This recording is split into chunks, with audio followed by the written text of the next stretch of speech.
ಬೆಳಿಗ್ಗೆ ಹೋಟ್ಲಿಗೆ ಹೋಗಿ ತಿಂಡಿ ತಿಂಬಂದಿಕ್ಕೆ ಹೊರಟೆ. ಅರಟಿ ಬ್ರಿಡ್ಜ್ ಮೇಲೆ ನಿಂತ್ಕ ಕೆಳಗೆ ಕಂಡ್ರೆ ಯಾರೋ ಒಬ್ರು ದೋಣಿಯಾಗ ಕೂತ್ಕೊಂಡು ಗಾಳ ಹಾಕ್ತಾ ಇದ್ದಿದ್ರ.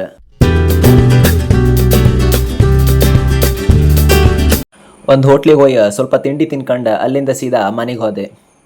ಕಡಿಕೆ ಸೊಸಿ ಹತ್ರ ಒಂದು ಪಪ್ಪಿ ಕೊಟ್ಟರೆ ದೇವಸ್ಥಾನ ಕರ್ಕೋತಿ ಅಂತ ಹೇಳಿದೆ. ಹಾಗೆ ಸೊಸಿ ಹತ್ರ ಪಪ್ಪಿ ಇಸ್ಕೊಂಡು ಮಾರನಕಟ್ಟಿ ಶ್ರೀ ಬ್ರಹ್ಮಲಿಂಗೇಶ್ವರ ದೇವಸ್ಥಾನಕ್ಕೆ ಕರ್ಕೊಂಡು ಹೋದೆ. ಅಲ್ಲಿವತ್ತು ಸಿಕ್ಕಾಪಟ್ಟೆ ಜನ ಇದ್ದಿದ್ರ.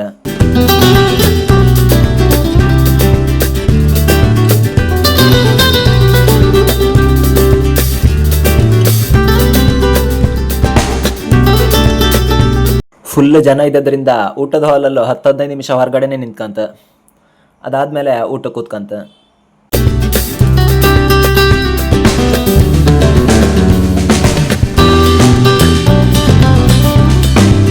ಕಡಿಕೆ ನಮ್ಮನೆ ಮಕ್ಕಳ ಜೊತೆಗೆ ಮಾರನಕಟ್ಟೆಯಿಂದ ಸೀದಾ ಮೂಡಗಲ್ಲ ಶ್ರೀ ಕೇಶವನಾಥೇಶ್ವರ ಟೆಂಪಲ್ಗೆ ಕರ್ಕೊಂಡು ಹೋಗ್ಬಂದಿಕ್ಕೆ ಹೋದೆ. ಇಲ್ಲ, ಬೇರೆ ದಿನ ಅಷ್ಟೊಂದು ಜನರು ಇಪ್ಪುದಿಲ್ಲ. ನಾವು ಅದು ಸಂಡೇ ಆದ್ರಿಂದ ಸ್ವಲ್ಪ ಜನ ಇದ್ದಿದ್ರ.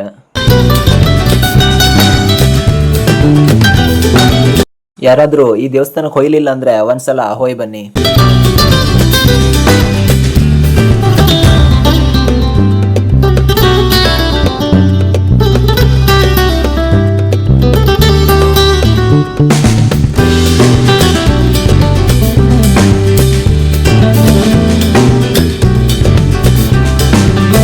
ಇಲ್ಲವ ದೇವ್ರನ್ನ ಕಾಣಕಿದ್ರೆ ಗುಹೆ ಒಳಗೆ ಹೊಯ್ಕತ್ತ, ಕಾಲ್ ಗಂಟೆ ತನಕ ನೀರಿರತ್ತ.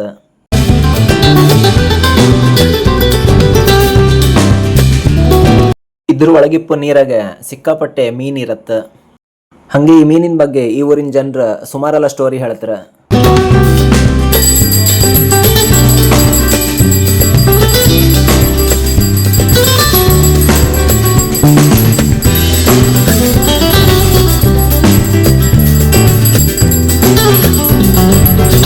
ಈ ಗುಹೆ ಒಳಗಡೆ ನಿಮ್ಗಿಲ್ಲಿ ಒಂದು ಉದ್ಭವ ಶಿವಲಿಂಗ ಕೂಡ ನೋಡ್ಲಿಕ್ಕೆ ಸಿಗತ್ತೆ.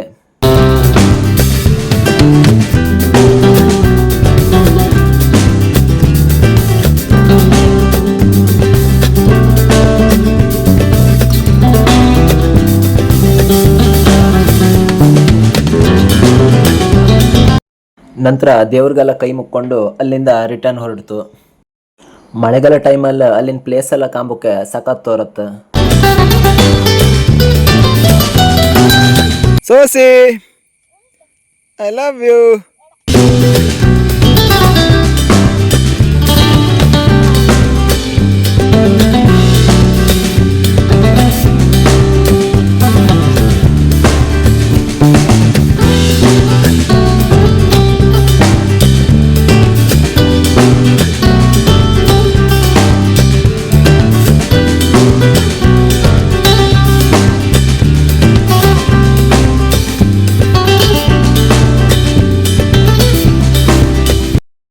ಹಂಗೆ ಮಕ್ಕಳನ್ನ ಕರ್ಕೊಂಡು ಚಾಟ್ಸ್ ತಿಂಬಂದಿಕ್ಕೆ ಬಂದೆ. ಸರಿ, ಮುಂದಿನ ವಿಡಿಯೋದಲ್ಲಿ ಮತ್ತೆ ಸಿಗ್ತೀನಿ ಆಯ್ತಾ.